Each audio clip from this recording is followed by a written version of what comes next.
Welcome to Unshakable episode, I think 3. I've had a anyway.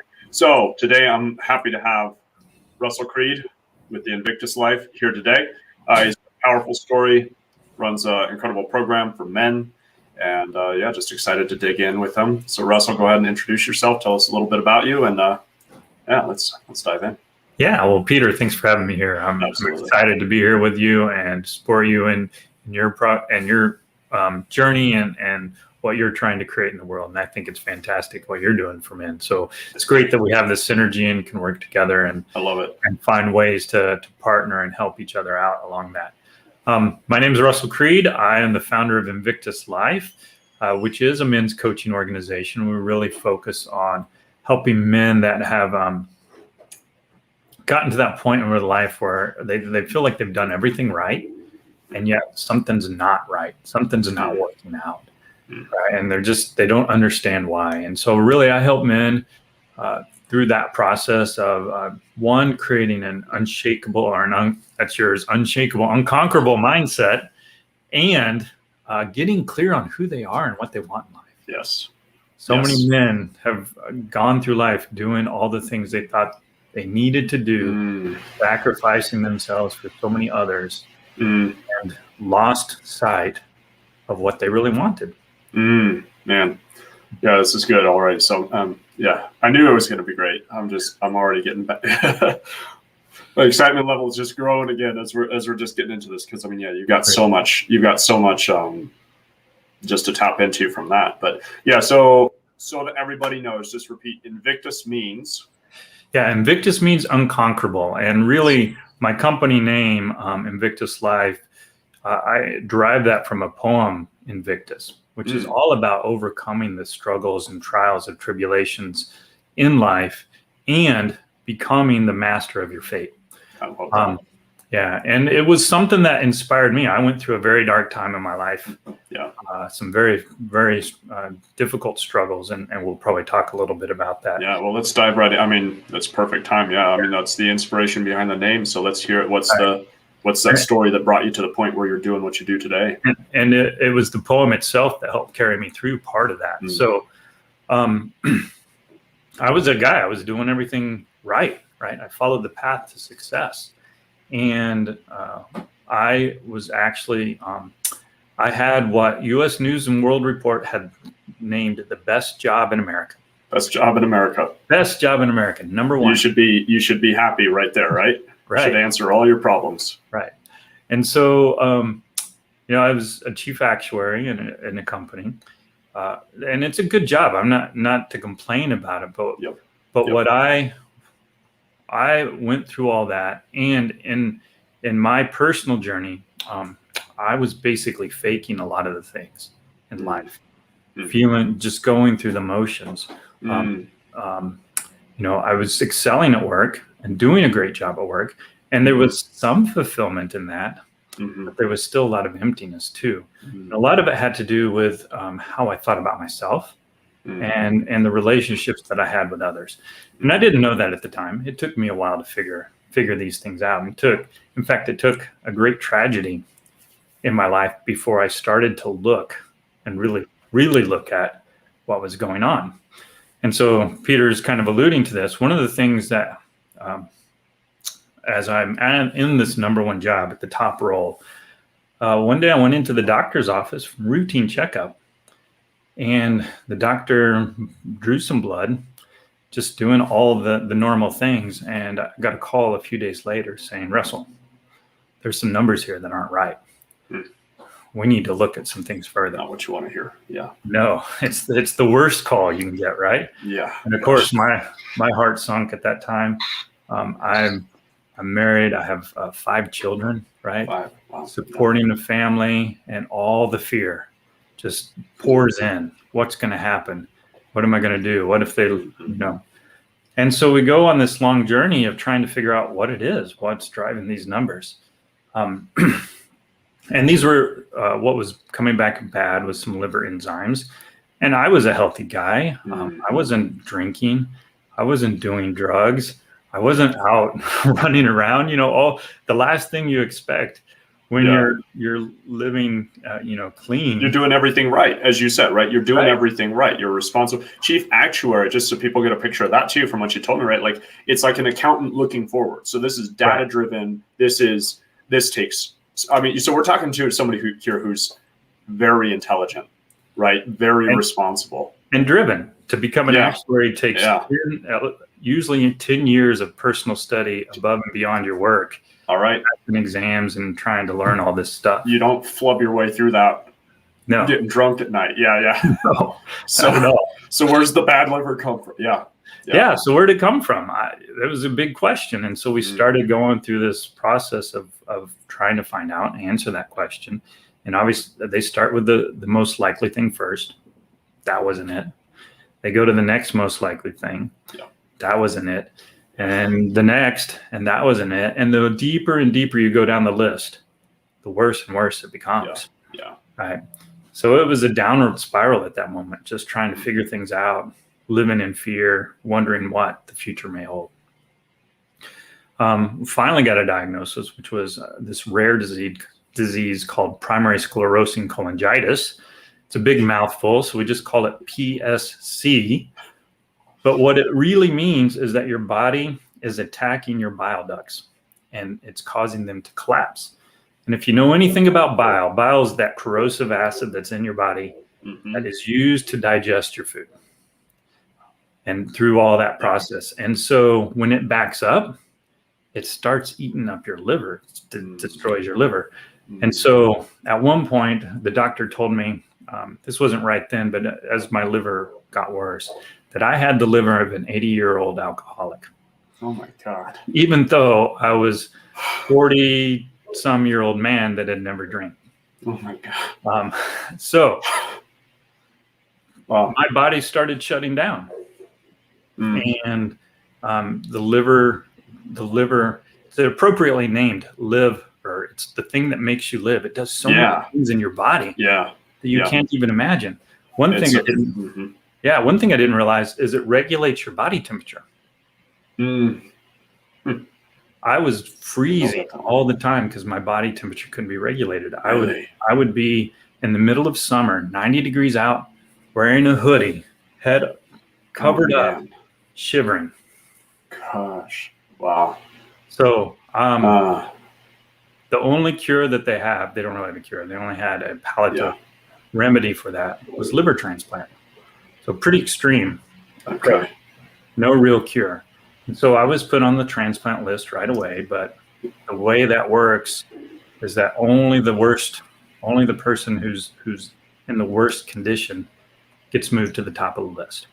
There's a shortage of livers. There's a shortage of organs really in the world. Wow. That's one of our societal problems is that don't know how to address that. But I spent 6 years on the transplant list, going through the motions, doing everything, trying to still show up every day, even though my energy was being zapped, even though my body was atrophying, and all these things.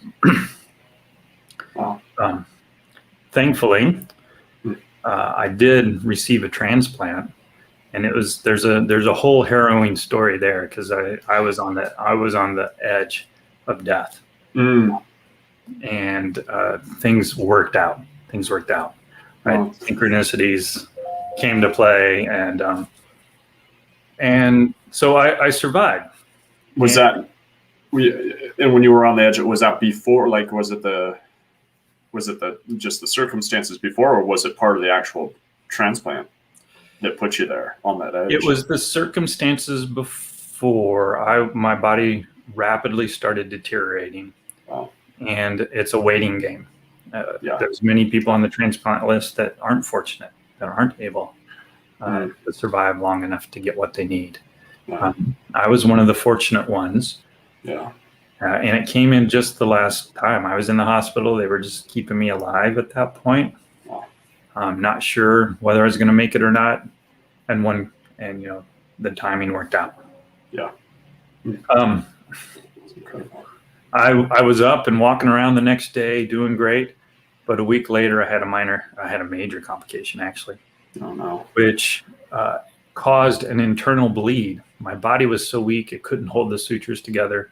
And so there was a rip internally. And I'm nearly bled out. I was bleeding out as fast as they could put blood in me. Oh my gosh. And so my wife tells me some stories about what went on during that time. I don't remember any of it. I was out.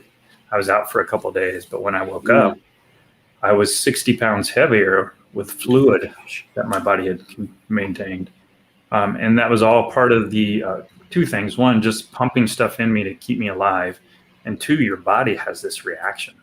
It's unrealistic that, if you've ever twisted an ankle, whatever, it sort of swells up and you're like, where did all that water come from? Yep. Imagine that happening all over your body.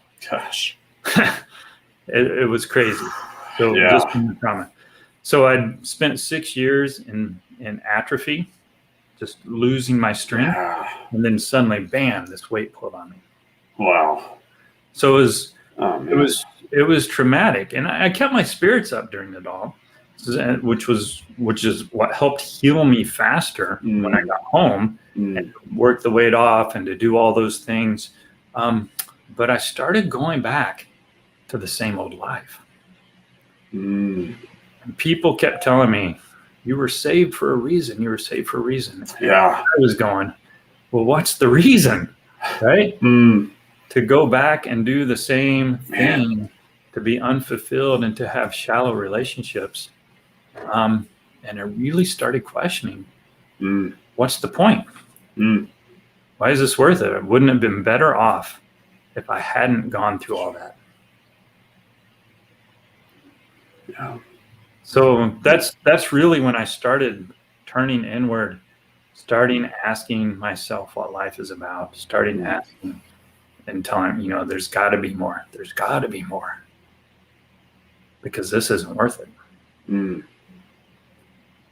that gives me chills because I know that experience too. But because that's something that stuck out to me as you're talking about that transplant list. There's a lot of people that aren't lucky. So, that's gotta be, you've got to just feel the weight of that, right? Like it's powerful.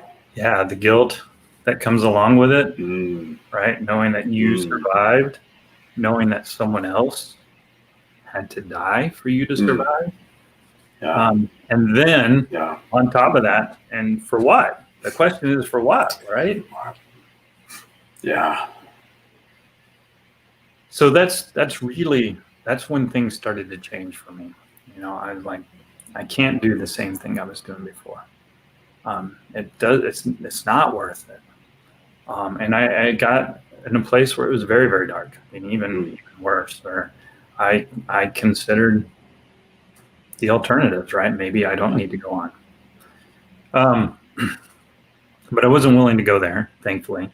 I had things, my children to think about and others to think about, which carried me through. And so one day I was scrolling through Facebook, which is what a lot of us do when we're trying to avoid the pain that's really inside, right? Oh, yeah. And I came across an ad for Fit Father Project, which was really for men over 40 who were trying to get control of their health so that they could stick around for their families. And so that resonated with me. It's like, oh, yeah, I'm kind of that guy. I'm that guy. I'm over 40. My health is not in the greatest shape. Part of it is I'm trying to build back up. And I definitely don't want to go down the path I just went down. So I jumped in on this program. And part of the program, in the very beginning, the guy who put this together, Dr. Anthony Balduzzi, he's a fantastic individual. If you ever get a chance to meet him or learn his story, he's a great guy. Awesome. Yeah, we're going to look him up. He set out in the beginning of this program, is like, there's this part. If you want to make the best of it, get clear on why you're doing this and start some daily practices of gratitude and reading and journaling, right? Like, whatever. This is what I need to do to make the best of it. I'm an achiever. I'm going to do it. All right. So before that, So it sounds like that was a new idea to you when you came across that then.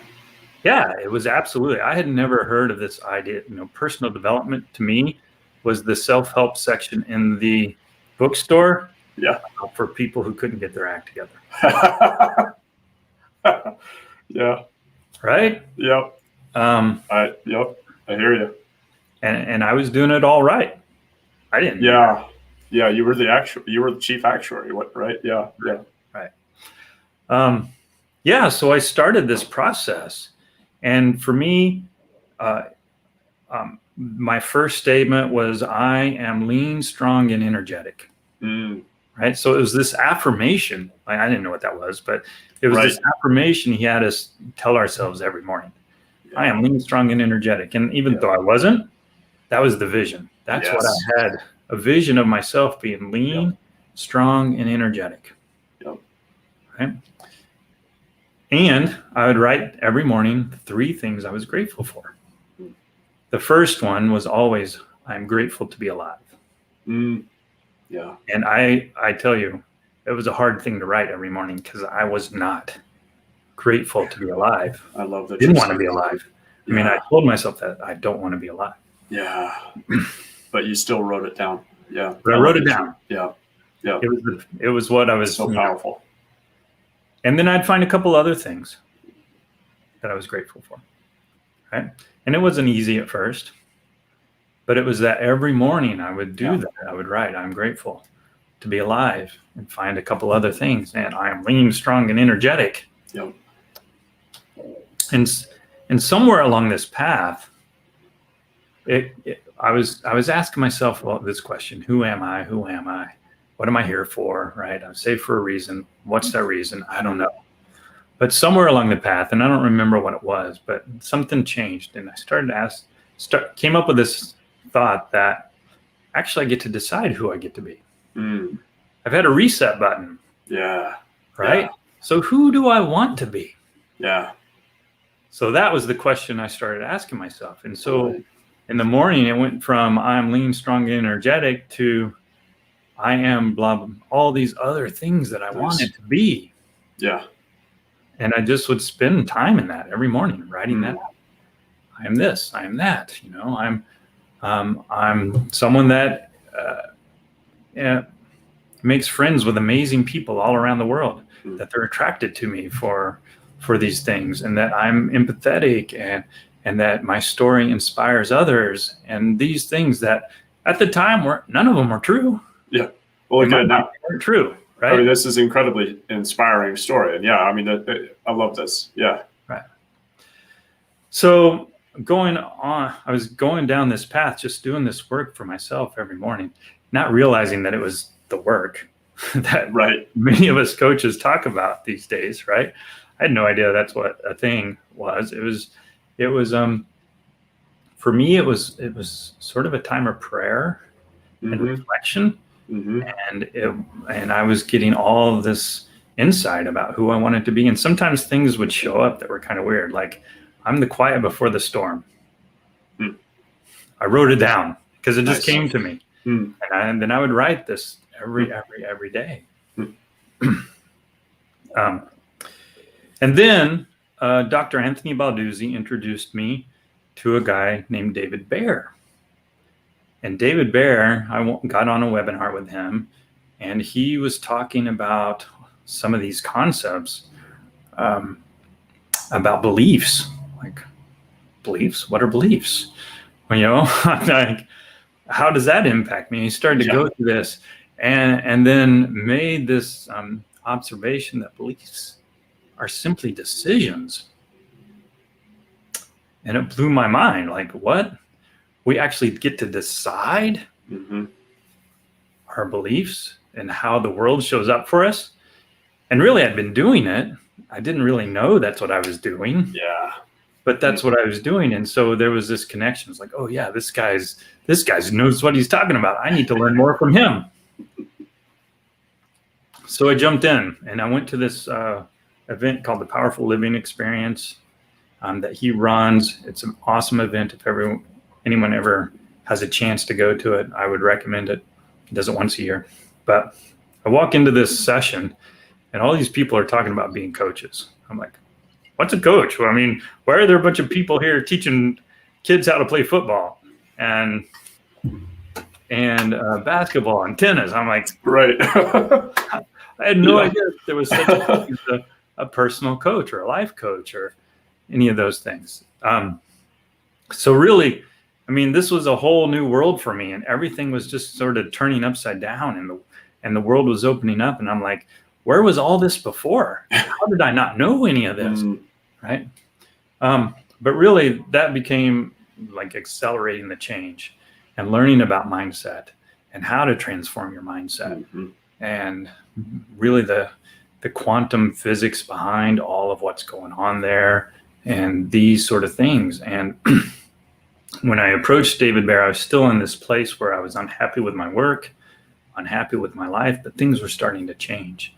And I learned some of those processes of making powerful decisions, reaffirming those, manifesting the life that you really want, putting that into action, and really began to transform the life that I was living, and which really was a transformation of me, right? It was me changing, which caused me to experience the world in a different way. 100%. Yep. Right. And so I got to a place where I was very happy with my job. I was doing meaningful work.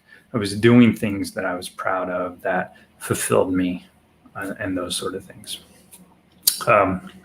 So I'll speed the story up a little bit, because eventually... We'll just pause there too, because it was a cool, from what you told me before, you basically created a new role in your job. So this creative, like you grasp this ability to create and just implement it in your work. And I think it's just worth noting that, because I mean, to anybody out there who's in a job, right? And you're wondering, like, what are my opportunities? You create your opportunities. That's right. You create your life. Russell changed the dynamic of his work by creating a leadership position, if I remember correctly. Like, you created a leadership and training position for yourself that then you did really well in. Right. Yeah. The position I took on was not there before. Yeah. And doing the work, and this opportunity opened up, and I got to define how that looked. It's amazing. Yeah. And so, it was because I was in a place. I'd already been doing the work, and I was prepared. You were the person ready for the opportunity. Yes. So you're right. That happened, and it was amazing to be a witness to that, and to fit into that and fulfill that role. As happens in corporate America, there was a merger, acquisition. The role was eliminated. My job was eliminated. And most people in that position would be freaking out, right? Oh no, what's going on? I just lost my job. But for me, I was already in a place where I knew that life was beautiful and that all things were working for my greatest good. And I actually walked out of there with excitement. Yeah. People were saying congratulations, because they knew there was something better on the horizon. All right. I didn't know what it was, but that was the situation. That's awesome. Last day I was walking out with a smile on my face. And it was genuine. I wasn't faking it. It was like there was this anticipation of greatness inside. So now I get to share what emerged from that, right? Because that's where the greatness emerged. So it gave me an opportunity to lean into some additional training that I never had time for before. So David Bear, my mentor, had a training program to teach individuals to facilitate his methodology in creating rapid transformation among individuals. And so I went through his training, became certified as a David Bear transformational coach, and started a coaching business. My heart has really been for men. That's been part of my journey. Part of my healing process was really surrounding myself with other men that were on that path towards self-mastery, towards becoming the personal best. Before, I'd never had any of that in my life.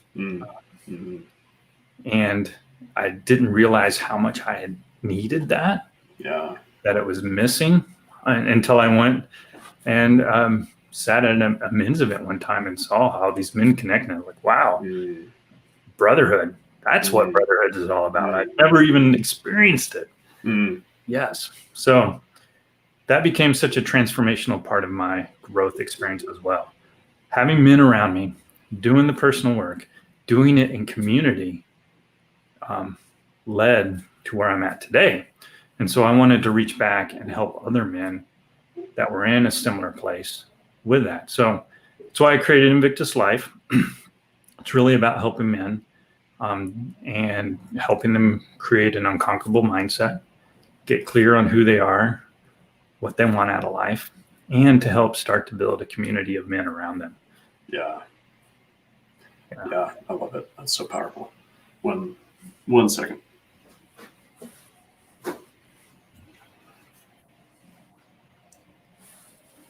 Sorry about that. My nose has been.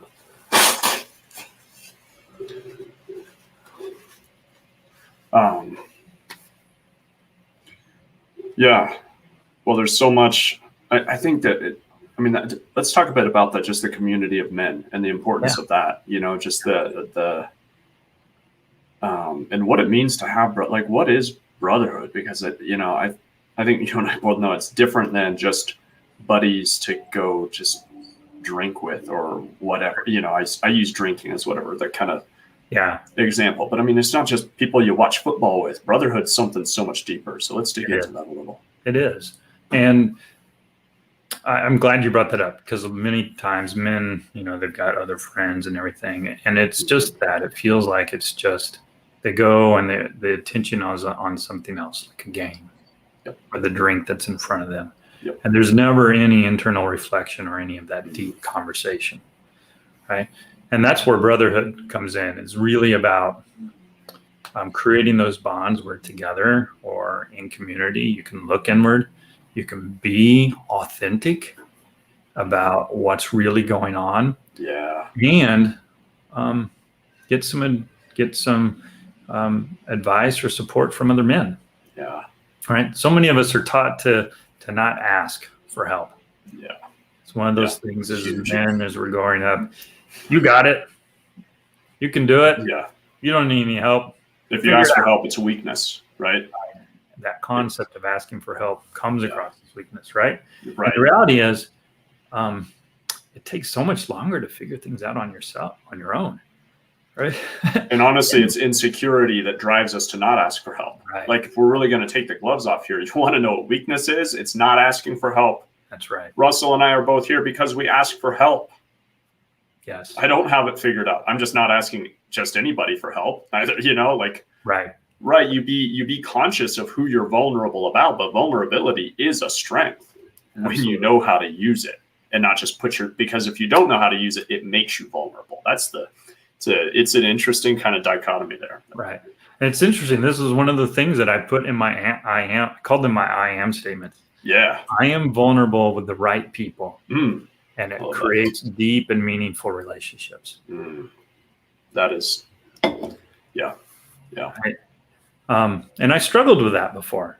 And this is the thing that I'd always put in my eye. What am I struggling with? What do I really want? Right. I love that. Yeah. That's who I need to become. Right. But you're right. It's so much deeper. It's about having those times where you really have the deep conversation without judgment. That's the key, without judgment, right? Yes. With acceptance. And I say that like sometimes you need to have, a little kick in the butt because you're being an ass. I'm sorry if absolutely. Don't be sorry. It's the truth. But but no, without judgment, that is so key. Yeah. And so that's part of it. So, but that was a piece that was instrumental for me, because when you can have other men who finally really know who you are and what you're about, and can look at you from a different lens, it's so important to have other people see you, because you get blinded by your own life. You're like, we live in fish bowls. We can only see the world that we know. Oh man. And having others that can come in beside you to tell you and give you a different perspective and ask you the hard questions. Yes. It's so important. because that's where breakthroughs, that's where Mm-hmm. transformation really comes from. Oh, That's where you can totally. level up and become a different person. Mm-hmm. Right? You've probably heard it said that you become the average of the 5 people you surround yourself with, right? Yep. Figure out who to surround yourself with. It's I mean, let's just underline that because if you haven't heard that, to the listeners out there, like, it's so key. I stumbled on that concept a few years ago too, and it's radically been changing the concept of who I spend my time with. I mean, I didn't know, and looking back through the years, it's like, well, I was a roofer for a while. I was a roofer for several years, and I was taking on the traits of that whole culture and environment, and it's not really one where you move ahead in life, honestly, no, it's just not. So anyway, just to underline, you are the average of the 5 people you spend the most time with. Right. So choose wisely, really associate with yourself with people that you want to be like. Right. That's why I'm spending time with Peter. And likewise. Thank you. I'm honored. So this is one of the things. So part of my program is I take men out on weekend adventures, and we talk about how do you connect authentically with other men. And this is part of the work that we do. Is we do a backpacking adventure. We set around a fire, campfire, first night, and we have some open discussion about what it is we want, who we are, those sort of things. That it's honestly is uncomfortable to be vulnerable around other men. So we practice it. Practice it. And then we do backpacking to the top of a mountain, Ozark Mountain, together. And again, have another fireside chat. So it's all about bonding. It's about doing things together. One of the things that I teach, I call them my 4 A's of authentic connection. And for men, a foundation to authentic connection is activity.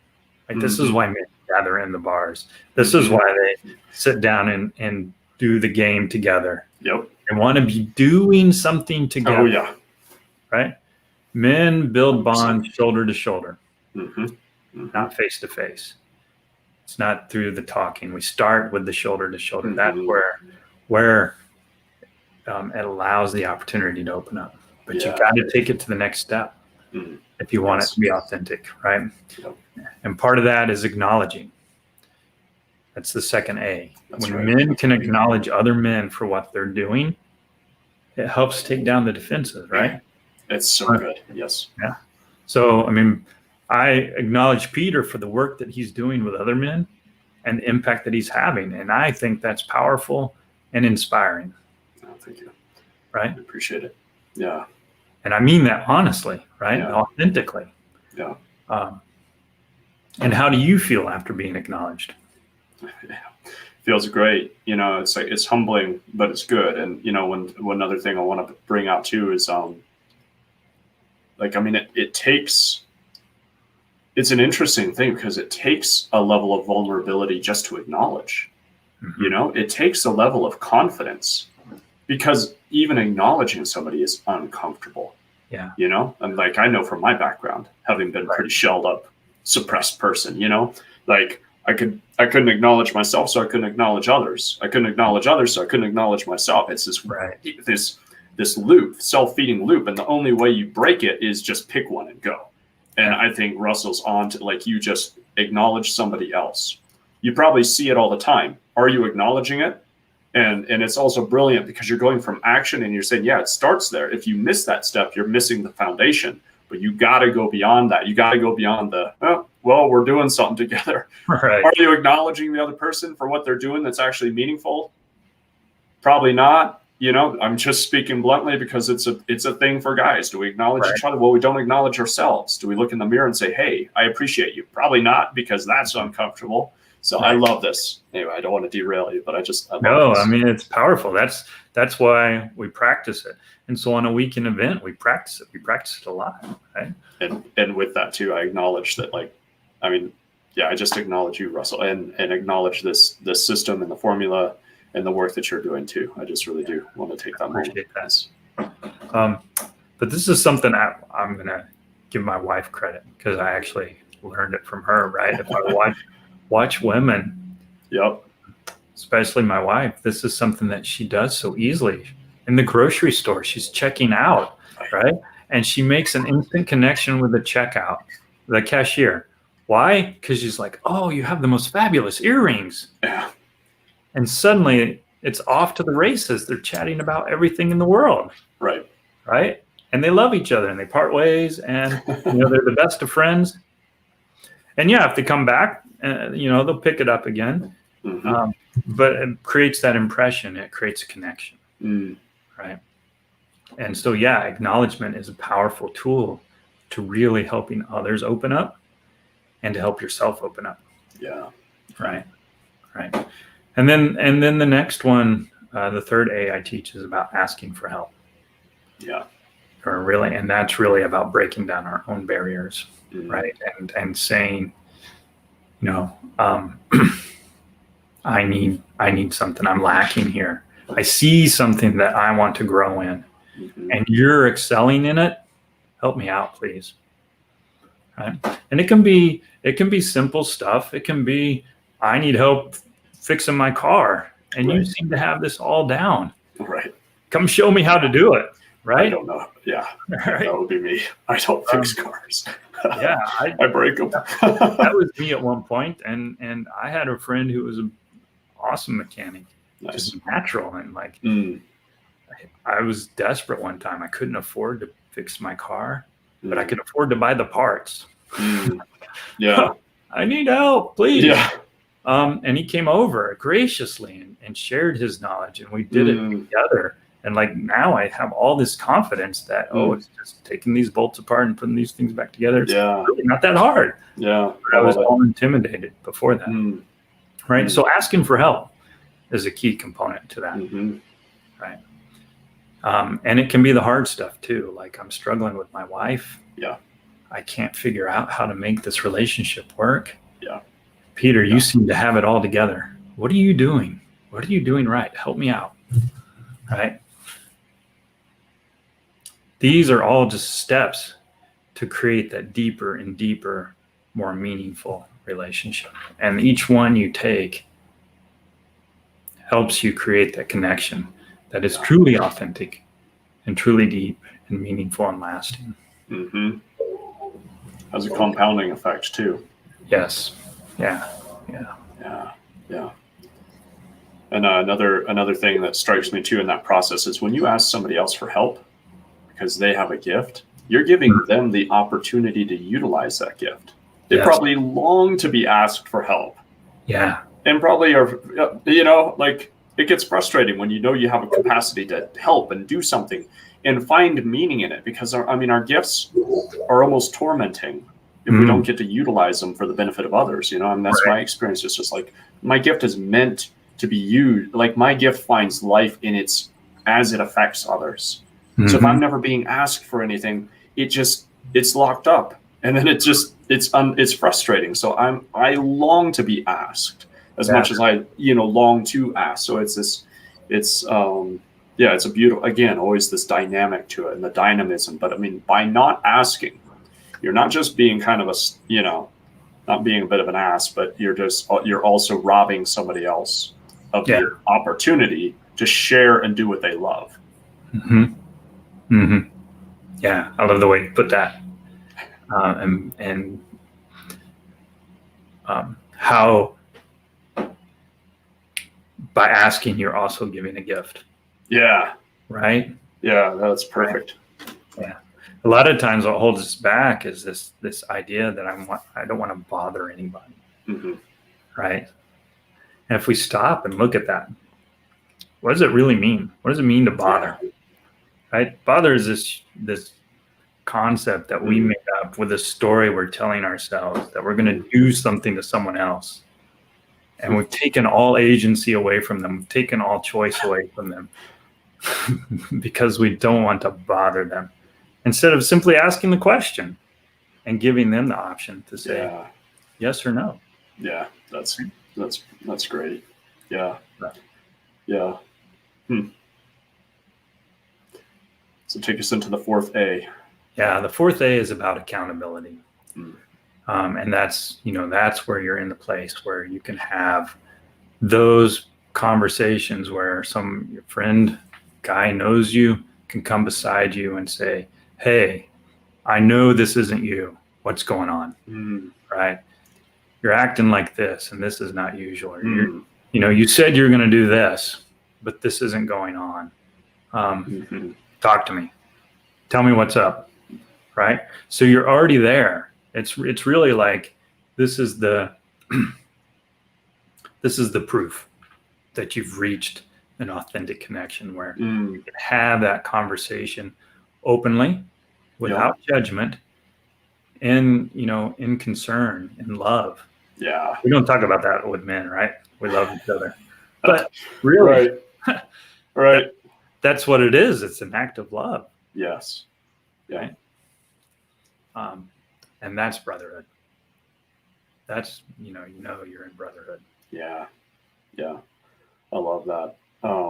Let's dig into accountability too a little bit, because I think it's a powerful thing. I think it's something that from my perspective, gets misunderstood or abused even, and so, and I'll just start with my viewpoint on accountability, and I'd just love to hear you riff on it a little bit too, until, just go back and forth on this idea. But like, for me, accountability is, when it works well, to be able to do it in love, is to see, is to see that, as you said, this isn't you. It's not you because it's not the potential you.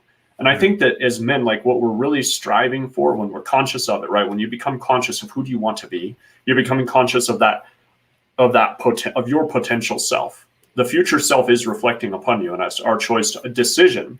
We have that decision to either move into that daily, which is uncomfortable, or to remain at just what we were yesterday, which is also uncomfortable. So which discomfort do you want? The discomfort of growth, or the discomfort of living with your same miserable self, or whatever state you're in, right? Like, right. But a lot of times it's pretty miserable to keep repeating yesterday and not be growing. Yeah. And it deep down inside. I think it's I know that from myself. It's like when I was in that state, I knew it, and it just ate me alive. That I knew I wasn't living into the potential of who I knew that I could be, and I just didn't know how to tap into it. So in a way, it's like, I hear these 4As, and I'm like, when I was in my dark times, just about a decade ago now, I was just in this, I was in my early 20s, and I'm just so lost and wrecked. I'm drinking myself to sleep, and I just wanted somebody who could see more in me, because I knew there was more to me. Yeah, I knew I was meant for more. I knew that I had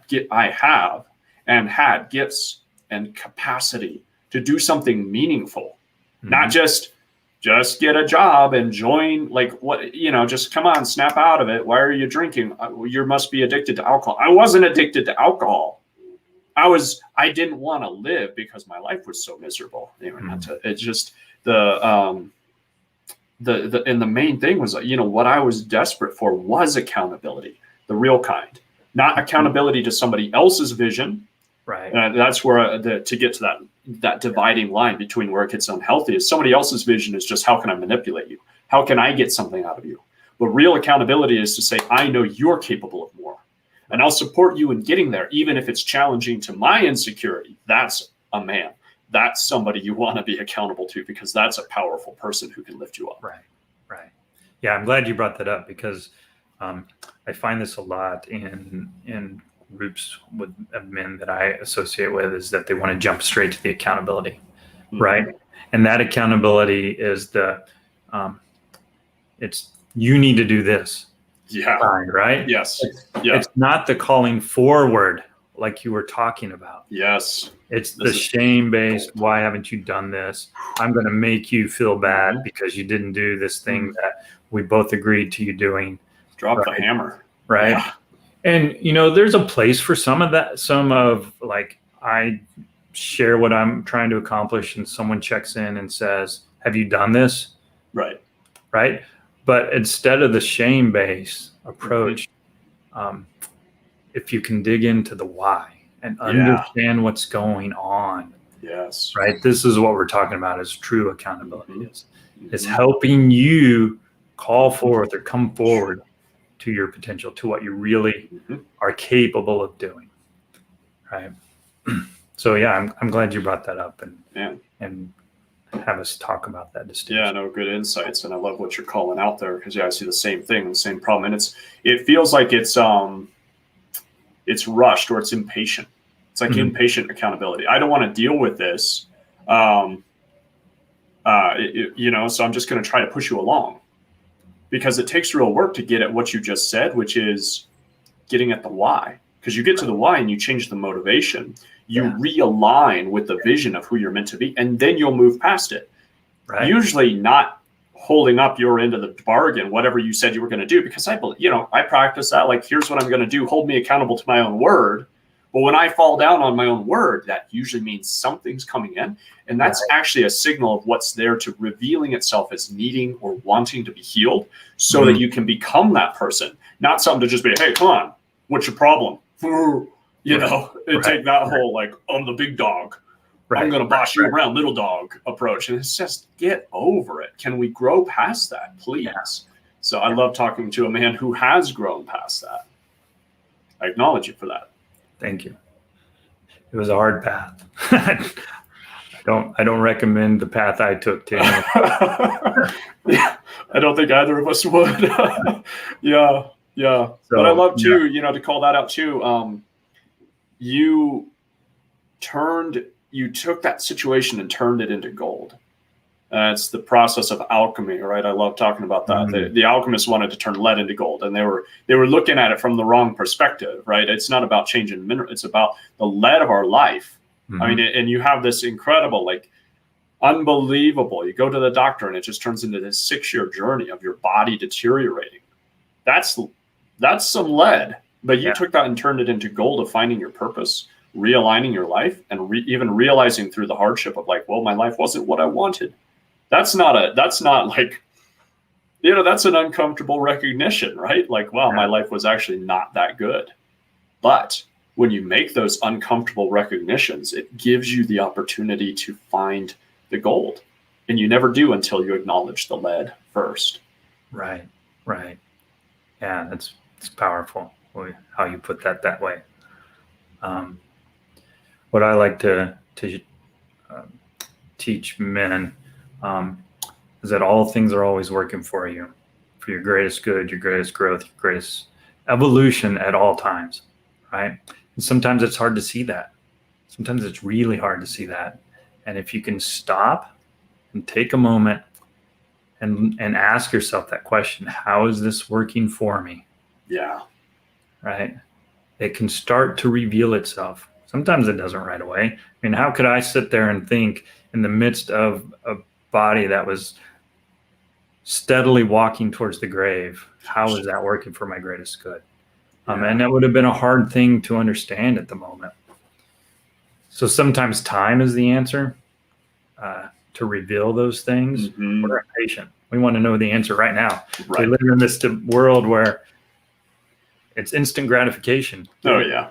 Right. And we're men generally prone to being fixers, right? I want to fix it. Right. Let me fix it.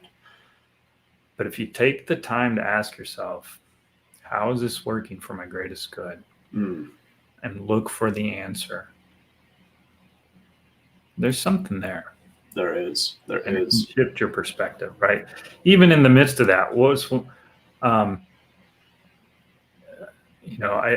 it helped me see things that I didn't see before as I was walking down this path. It helped me connect in some ways that I wasn't able to before, right? It was starting that path of opening myself up. I wasn't attuned enough at the time to see those things, right? I was lost in the why me and what do I have to do to get through the day, and literally in walking around in exhaustion. I was like a zombie for many years, right?